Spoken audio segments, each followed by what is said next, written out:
پاکستان نے West Indies کو Multan test میں 127 رن سے شکست دے دی۔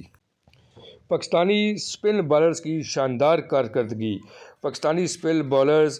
نعمان، ساجد خان اور ابرار احمد نے ویسٹ انڈیز کی بیٹنگ لائن کی کمر توڑ کے رکھ دی۔ ساجد خان کو ایک نیا اعزاز مل گیا۔ ساجد خان پاکستان کے واحد بالر بن گئے جس نے 11 ٹیسٹ میچوں میں اپنی 50 وکٹیں مکمل کیں، اور اس میچ کے مین آف دی میچ بھی ساجد خان کو دیا گیا، جس نے پہلی اننگز میں 4 کھلاڑیوں کو آؤٹ کیا اور دوسری اننگز میں 5 کھلاڑیوں کو آؤٹ کیا۔ دوسری اننگز میں پاکستان کی طرف سے ابرار احمد نے 4 وکٹیں حاصل کیں اور نعمان نے 1 کھلاڑی کو آؤٹ کیا۔ ویسٹ انڈیز کی ٹیم پاکستانی بولنگ کے آگے بالکل بے بس نظر آئی، اور یہ ٹیسٹ میچ کو بلا شبہ اسپن بولنگ کا ٹیسٹ میچ قرار دیا جا سکتا ہے،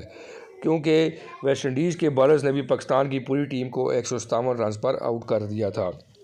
پاکستان کے کپتان شان مسعود نے جس بہترین طریقے کے ساتھ اپنے بالرز کا استعمال کیا اور ویسٹ انڈیز کو شکست تھی، وہ اس بات کا ثبوت ہے کہ شان مسعود، جس نے اچھی بیٹنگ کا مظاہرہ بھی کیا اور اپنی 50 بھی بنائی، پاکستان کی ٹیم کو ٹیسٹ میچوں میں اچھی طرح سے لیڈ کر رہے ہیں۔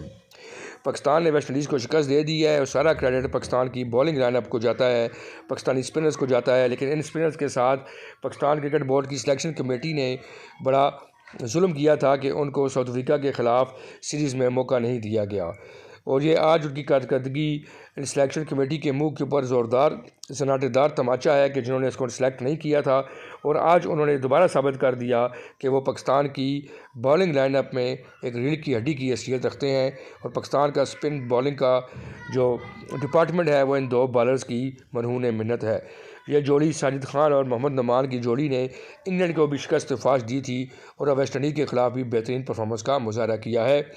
امید کرتے ہیں کہ پاکستان کرکٹ بورڈ ٹیسٹ میچوں میں، چاہے وہ دنیا کے کسی بھی گراؤنڈ پر کھیلے جائیں، نعمان، علی اور ساجد خان کو ضرور موقع دیں گے۔ یہ ساری شکست جو ویسٹ انڈیز کو ہوئی ہے، جو ان 2 بالرز کی محنت کی وجہ سے ہے، اور نوجوان ابرار احمد نے بھی شاندار بالنگ کا مظاہرہ کیا، اور پاکستان کو ویسٹ انڈیز کے خلاف 1-0 سے برتری حاصل ہو گئی ہے، اور ساجد خان کو مین آف دی میچ کا ایوارڈ دیا گیا۔ مزید اچھی ویڈیوز دیکھنے کے لیے چینل کو سبسکرائب کریں اور بیل آئیکن کو دبا دیں۔